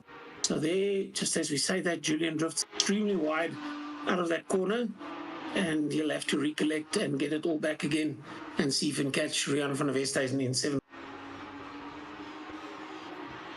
And another battle is the team battle again between the Thorex drivers. And once again, we've got Sean ahead of Monet, but Monet right behind Sean. Of course, Monet did out-qualify Sean, but it seems like Sean gets off the line better every time. And then it ends up with Sean being chased by Monet. And once again, that's what's happened like we had in the previous race, where Monet seems to come good mid-race and just starts challenging, and his times are getting faster and faster, and Sean's times are getting slower and slower. He's struggling more with tyre wear. As Yondo is saying, 5 laps, your tyres wear, and that's when the trouble starts. Yeah, then you have to change the style in which you drive the car to actually get the tyres to cool down, because if they are running hot, then they are wearing and you don't have the grip that you necessarily want. And you might end the race with very little tread remaining or tyre life remaining. But certainly Gerrit Beekers, if things were to end right now, he's going to get all the points available for the night. He's going to get points for pole, points for the win, points for the fastest lap in the first race, and then the point for the fastest lap in the second race, and the win in the second race. So 5 points to be had, or 5 sets of points for pole, fastest lap, and the win and the win. And at this stage, Gerrit Beekers has all 5 of those. And with still almost 16 minutes to go. Just under 16 minutes to go. And Andre also saying if you've cooked the tyres, that's also a problem, because these tyres, if you overheat them, it's very difficult to get the tyre temperature down again. Yeah. So certainly the battle on between Sean Olivier and Monet Deploy now. Sean Olivier is 0.9 of a second ahead of Monet Deploy. We'll have to wait and see if that's going to be any difference. So Chris Collison, Team Harder Racing in 2nd, and Jason Underwood, Team Harder Racing in 4th.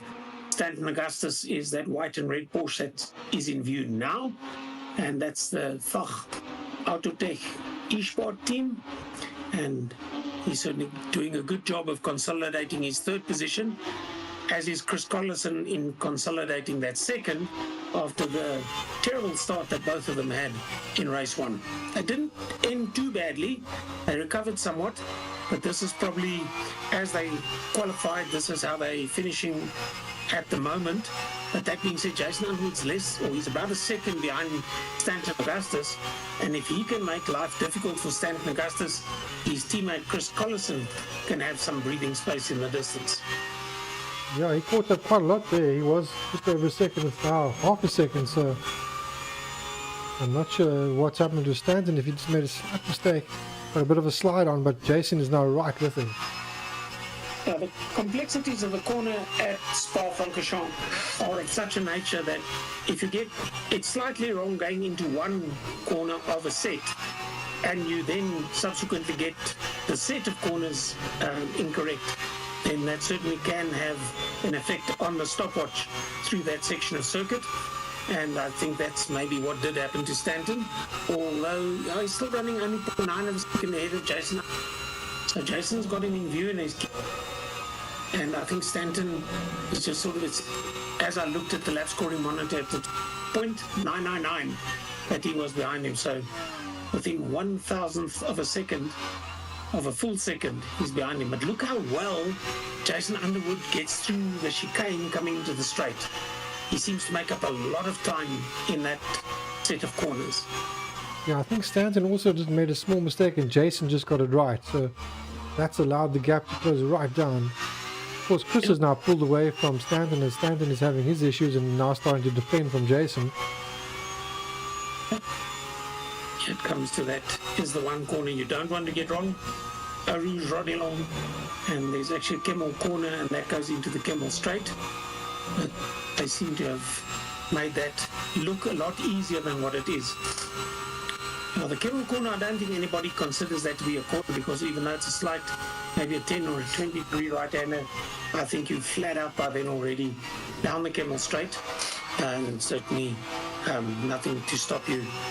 Once you get through Camel, it's a right-hander, is less cool. Then it's a left, which is, I think, part of the complex of less cool. Then another right is Malmedy, a slight straight section. Then a hairpin, it's a very gradual hairpin, Brussels. And then a left into Speaker's Corner. Another left is the double gauche. And the first right-hander thereafter will be Les Fagnes. Pronunciation of that one. As they go left again. And then if it's a right-hander, they're both about 90 degrees, it'll be Campus and Stavelot. Is Stavelot the one that heads onto the straight? Now, Stavelot then heads onto Coeur Paul Frère, which is a high-speed sweeping straight, if that makes any sense whatsoever. Then there's a left, which is Blanchimont. Here's the right-hander bit. And it curves and curves, and then they carry on going. Here you'll probably see the left, which is Blanchimont. And once you get through Blanchimont, they'll be into the straight. Well, it's not quite straight, but you'll see them come up to the corner of the grandstand, and as soon as you see the corner of the grandstand, you know it's the chicane, and then into the straight. Again, we see Jason catching a lot in that final sector. He just seems to have that corner very much more, his car more settled than what Stanton does, and makes life very difficult for Stanton. Stanton has to change his line. As the back end stepping up, he takes that corner twice, which means, is there going to be an overtake? We'll have to see whether the terminal velocity of Jason's going to be enough. He's got the car well positioned. He's got to do the double crossover. If it was any other corner other than Eau Rouge, I think he would have ventured it, but I don't think you want to attempt to pass through Eau Rouge. There he comes. Getting a nice draft. He breaks out late, but it just looks as though Stanton, he locks up and drifts out. And he's just in a nudge. Yeah, that was a mistake in happening. Dear. Is that Sean that came up behind him? I think it was Sean and then Monet. So I think Sean hit him, and Monet, I think, might have had a glancing blow. Yeah.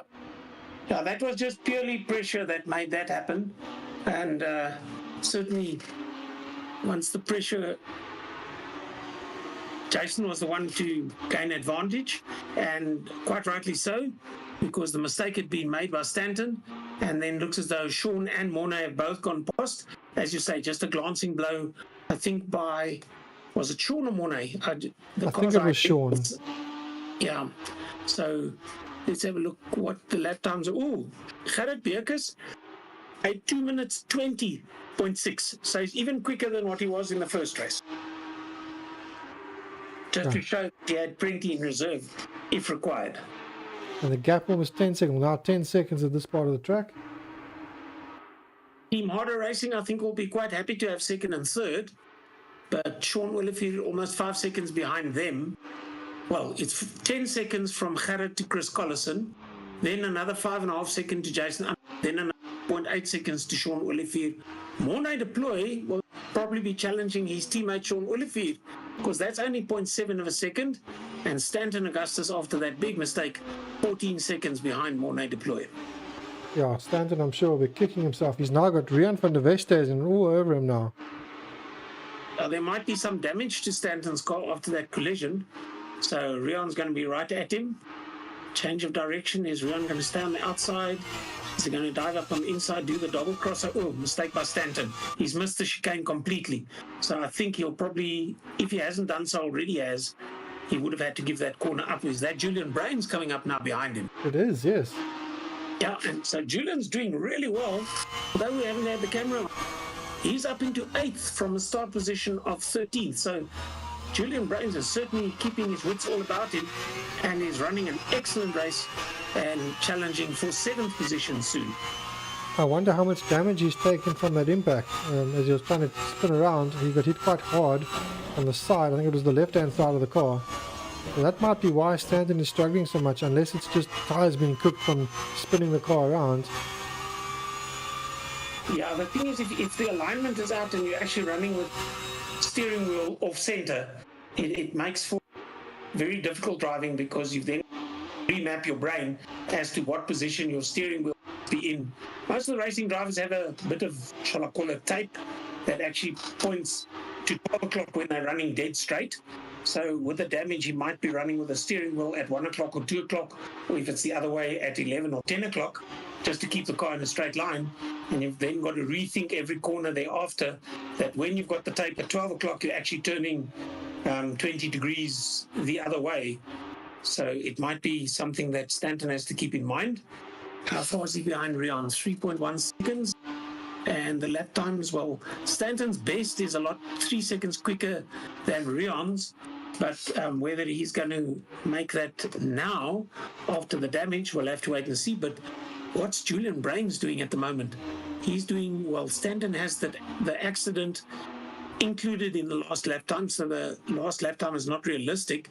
But Julian's last lap was a 2:24.256, which is also his personal best in the race.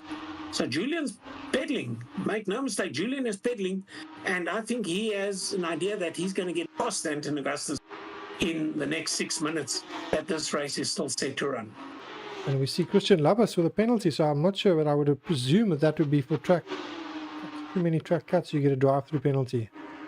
We did say that in the first race, that you get a certain number of warnings, and if you exceed that, then you do get pulled in for a drive-through. If it's excessive, they can actually pull you in for a stop-go penalty. But a drive-through at this track is very, very bad indeed. Just to explain it to those that didn't, once I can find my electronic rodent, to those that didn't listen the first race, you go off the circuit at the second corner of the chicane. You're in the pits all the way through La Source. You turn right, but you're still in pit lane, and you join a little bit after La Source on the way to Eau Rouge. So keep track of these guys. The guy in pit lane would be on your right-hand side now. He would still be where these guys finding themselves now. They different part of the track as I cross to that. But you're in the pit lane for an extremely long time. So any drive-through, even if it doesn't include a stop-go, is going to be very, very bad for your health as far as the stopwatch goes for that specific lap time. And Christian's come across the start-finish line. He didn't go into the pits to serve his penalty. How many laps do you have in which to serve the penalty? Usually it's 3 laps, but I don't think there's enough time to do 3 laps. So if you haven't served your penalty before the race finishes, I think it gives you a time penalty. Well, a lap is about 2:20, so he can still finish this lap, come in, do the drive-through, and then start his final lap. Sean Johnson running, let's see how far he is now. He's a long way behind Julian Brains. Julian Brains only 0.4 second behind Stanton Augustus. So that's probably an interesting race. Stanton fighting for survival in 7th position, with Julian Brains, the wounded green wonder. There he comes along. He has a very unique color, that black and green. Certainly is a nice color and makes him fairly easy to recognize, because it's the only car with that shade of green. And he is pushing Stanton to the limit. And half a second or so, and knowing where Stanton is strong and where he is a little bit ragged, driving behind him for so long, he can decide if he is first of all going to venture the risk to get past him, or whether he's going to stick behind him. I think he wants to get past. If I just look at, he's a bit far to do anything about it right now, though. So as they go through that left-hander, also drifting a little bit wide, he's on the track to try and do it there. And I think this is where they come up. Is this where they come up to the chicane? Yes, it is. So certainly he's going to let it run for now. And then I don't think there's anywhere up Camel Straight, or maybe the end of the Camel Straight, which is all the way down, is Les Coombs, is a 90-degree right, but it's a flip-flop twice. 1, 2, 3 changes of direction right after each other. So you really got to make up your mind. I think to ensure that you're on the third portion of that set of corners. I see we also have a DNF for Christian Lover, so I'm not sure what happened, if he had damage, but we did see him getting a bit loose and looked like he was about to spin. I think he hit the wall and has retired as a result. Yeah, so let's see what Julian Brains can do. It's a little bit lengthened now, 0.8 of a second.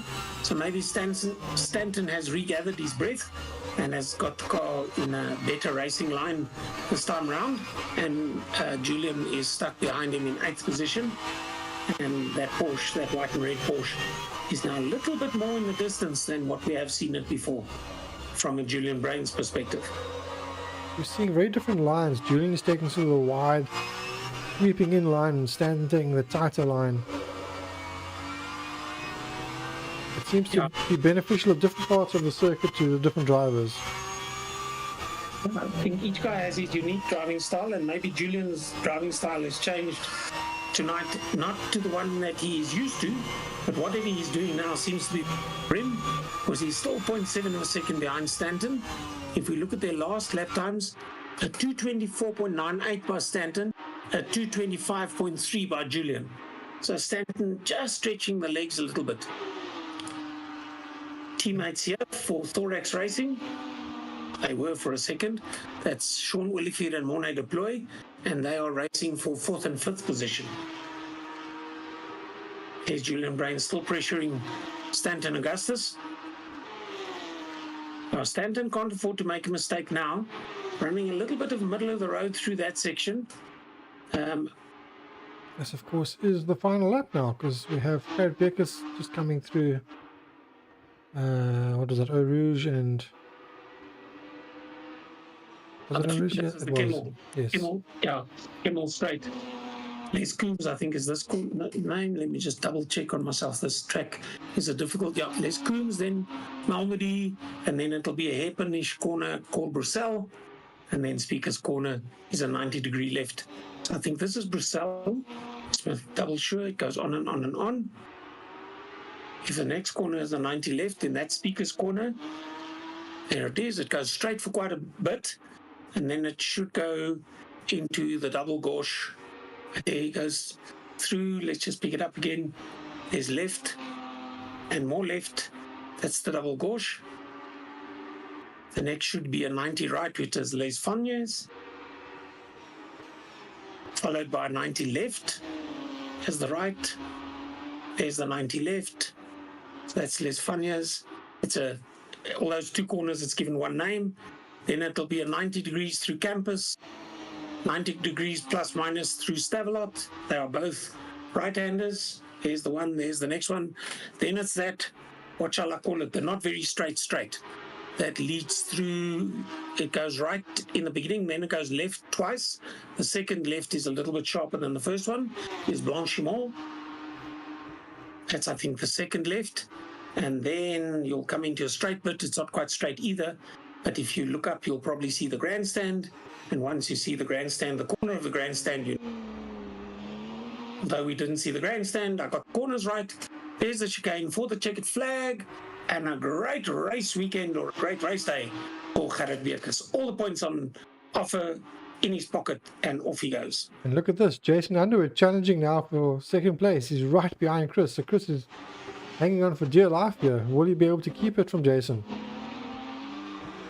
Right, I think in being teammates, being in the chicane, they're not going to do anything stupid, so it's going to be Beekers Jason Wood, that's first, second, and third.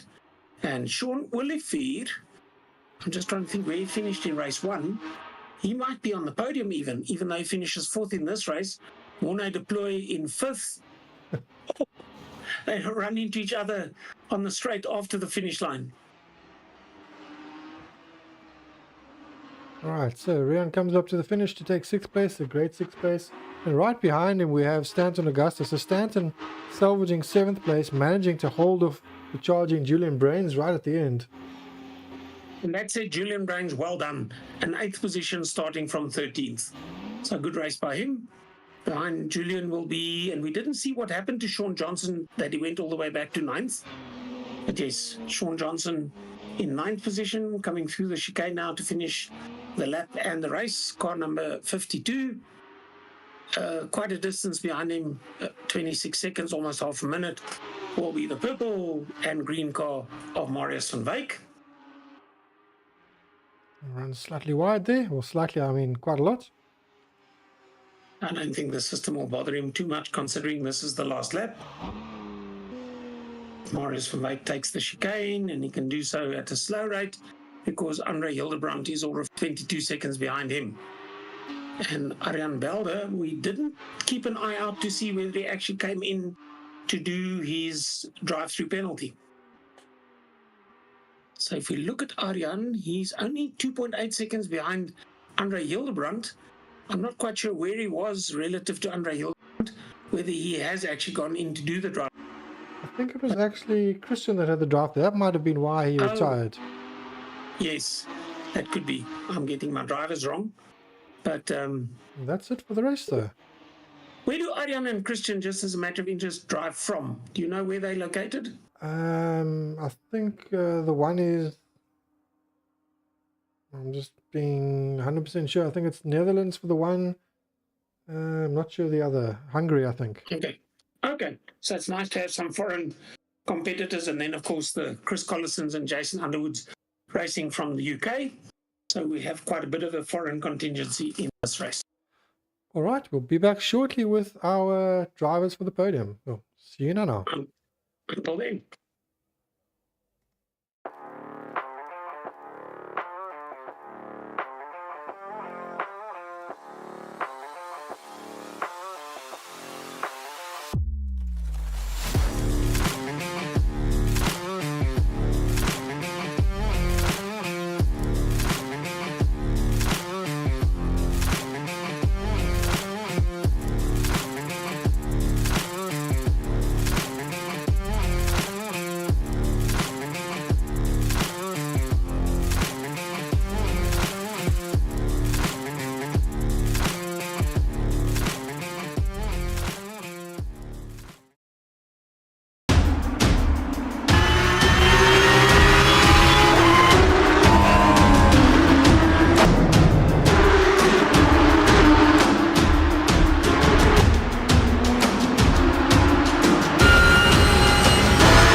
right, welcome back everyone to our interviews of the top 3 drivers from the Weldmech Porsche Supercup series. This is the completion of round 6. We don't have the top 3, we have the top first and third. We unfortunately don't have Chris Collison, he had to head off for family duties, but we are joined for our top 3 drivers. Let's get to those. So for those that weren't sure who would be in second and third, we have Chris Collison in second and Monet Deploy in third, and of course Gerrit Beekes driving away to take first position. So let's start with Gerrit. Gerrit, we're just talking off air there about setups, and you say you have quite a drastic change in your setup. It seemed like the guys were struggling with the car setup towards the end of the race. I know at some of the rounds, probably the camber settings are the main thing that catches the guys out with the tire wear towards the end of the race. Did you find your setup was quite consistent throughout the races? Yeah, it seems like I've got a pretty special relationship with this track. I was fast with the GT3s as well. But yeah, setup-wise, I was actually struggling all week to get a constant pace. And then early this morning, I was just, I'm going to change this. And I did something drastic to the car. And it seemed to work. If you don't push too hard into the corners and rather concentrate on the corner exit, your time stays constant. And being alone in front, it's actually... the lap times is easier because nobody's disrupting you, but yeah, then concentration comes in as well. All right, we don't have Chris with us, so we're going to jump straight to Monet. Monet, congratulations on third. I'm sure unexpected result, but very well deserved. I mean, a second place in race 1, I'm sure that's kind of what sealed the deal. And a solid race in race 2. Both races, you obviously started ahead of Sean, but you ended up fighting with Sean. You were behind Sean in both. In the first one, you got ahead. But in the second, it was a bit different. But yeah, a great race. Talk us through your races. Yeah, thanks. That was very surprising, actually, the podium. I wasn't expecting that at all. But the first race, a little bit of, incidents at the beginning of the race there helped us out a lot.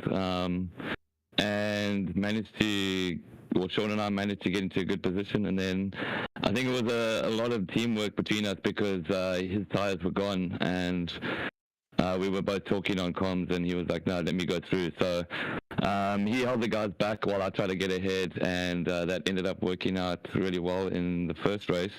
And the second race, yeah, Sean and I were tight, I think our fastest lap times were maybe a couple of hundredths of a second apart. So we were pretty tight on lap times. And right at the end there, I almost got a really good exit on the last corner of the last lap and just couldn't get ahead. But all in all, it was a great day for our team. So, yeah. Sean, would you like to ask the drivers any questions? Just one thing that Monet alluded to. Did you actually get to see what happened to Chris as well as to Stanton at the start of the first race? Because Chris actually didn't get going at all. Stanton got going, but very slowly in the middle of, and then everybody just went around them. I think, although Chris's teammate, I think, ran into him, but that just seemed to be a little bit of carnage, and we don't have any reason why. Yeah, I think from what I heard from the guys is that Chris had some technical difficulties with gear selection at the start there.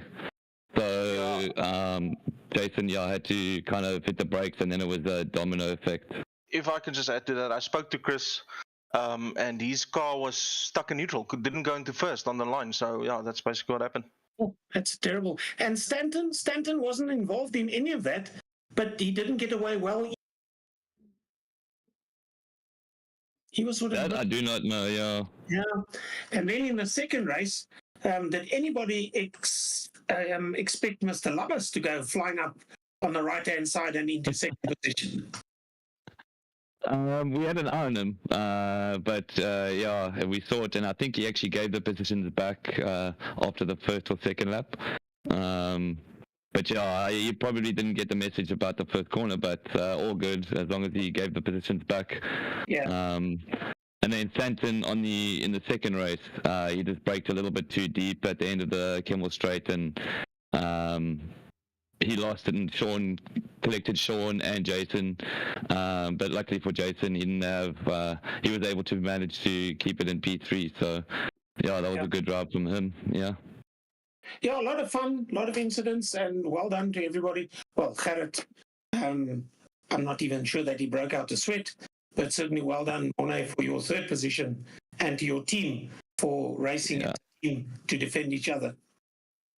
Yeah, thank you. That was a really, really fun race. I enjoyed it, and yeah, thanks a lot, and congrats to Garrett as well. No, thanks. Thank you. Right, then we're going to say goodnight to you guys both. Thank you and congratulations to both of you. I'm going to drop you guys out into the other room so we can say our goodbyes. Cheers, everybody. All right, cool. Cheers. Thanks a lot. Cheers.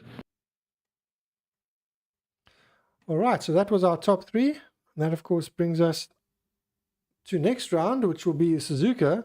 So that's the Suzuka International Circuit, which is the Grand Prix layout. So that should be quite a interesting track for these cars. I think the first sector is probably going to be the most challenging with the S's.